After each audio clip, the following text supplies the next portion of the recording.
Fox 2's Randy Wimbley, he's live with the latest developments. Randy. Hey guys, cops are working to get that gunman off of the streets. The cops who were fired upon were on a drag racing detail and were attempting to stop a car. Take a look. Police dash cam is rolling as a man hanging out of a car window fires several rounds at two Detroit cops. It happened on Davison near Dexter around 4 a.m. Saturday. The officers were not injured. Police Chief James White says they're pulling off stops to find the man responsible and the others involved. To just inexplicably get shot at, and this is the moment we're going to take your life because you're going to interfere with our fun. That's just absurd. It's absolutely absurd. DPD now releasing pictures of the driver of that black Ford Fusion from which the man fired those shots, as well as the other passengers. Police are calling all of them, aside from the gunman, persons of interest, but only for so long. Please make no mistake, there are going to be suspects if they don't come forward. They're going to be subjects in this investigation. Police say the officers were pursuing this car because it was involved in drifting and drag racing.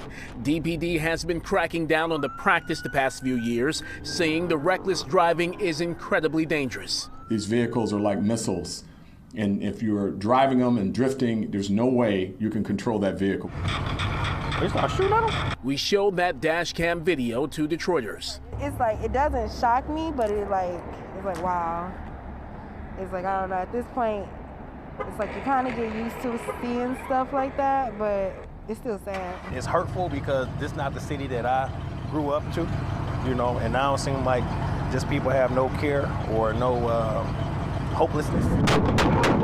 Chief White says his officers did not shoot back at the gunman when he opened fire on them for fear of putting the public at risk. The officers still pursued the car in question, only stopping because their scout car did. The engine block was damaged in the shooting, the vehicle undrivable. Basically stopped. When I talked to them the morning of, they asked each other how they're doing. They both said okay. Off they went.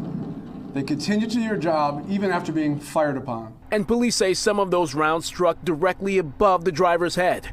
And had they been a few inches lower, I mean, we could be planning a funeral right now. All right, guys, take a good look at those people who were inside the car when this happened. Police want the persons of interest to turn themselves in, all of the people involved to turn themselves in. But in the meantime, if you recognize any of them, please call Detroit Police or call Crime Stoppers at 1-800-SPEAK-UP. Police may also end up using facial recognition technology to identify those persons of interest.